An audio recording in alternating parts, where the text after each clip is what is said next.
চল তো গিয়ে দেখি কি করছে। হ্যাঁ হ্যাঁ, চল চল চল। দেখেছো আজকে জায়গাটা কেমন পরিষ্কার করে রেখেছি? কালকে তুমি বলছিলে না তোমার পিঁপড়ে কামড়াচ্ছে, তাই আজকে একবার বিকালের দিকে এসে পুরো গ্যামাক্সিন ছিটিয়ে পরিষ্কার করে দিয়েছি। আজ আর তোমায় কোনো পিঁপড়ে কামড়াবে না, দেখো।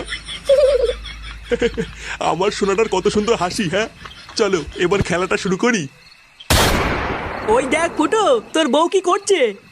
এমা তুমি এখানে? তোরা কারা রে? যা এখান থেকে যা। কালকে ছেলে টাকলা আমার বউকে নিয়ে লটপটো করছিস, আবার আমাকে চলে যেতে বলছিস? কি টাকলা কাকা বলছিস তুই? লেওরা আমি সরকারি চাকরি করি নে। ও বড়া, এই সরকারি চাকরি করে বলে তুই এর সাথে লটপটো করছিস? বসে যদি জঙ্গলে সরকারি আলা মালের সাথে লটপটো করছিস আর আমি লাগানোর কথা বললে ক্লান্ত। দেখো তুমি কিন্তু আমাকে ভুল বুঝছো, আমি অমন কিছু করিনি। আমরা তো জঙ্গলে একটু ঘুরতে এসেছিলাম, বলো। এ লাউরা কি মিথ্যে কথা বলে? বলে নাকি জঙ্গলে ঘুরতে এসেছিল। ভোদা আমরা আর 5 মিনিট দেরি করে আসলে লাগিয়ে দিত, আবার বলে ঘুরতে এসেছিল। তুই জঙ্গলে ঘুরতে এসেছিস লাউরি? আমি কি কিছু বুঝি না নাকি? হ্যাঁ আমি কি দুধ খাই? আজ ভোসে তোর দুটোকে এমন সেটা ভাঙবো পাখি তো টের পাবে না। দেখ এই তুই সেটা ভাঙার ভয় কাকে দেখাচ্ছিস? তুই আমাকে চিনিস বাড়া?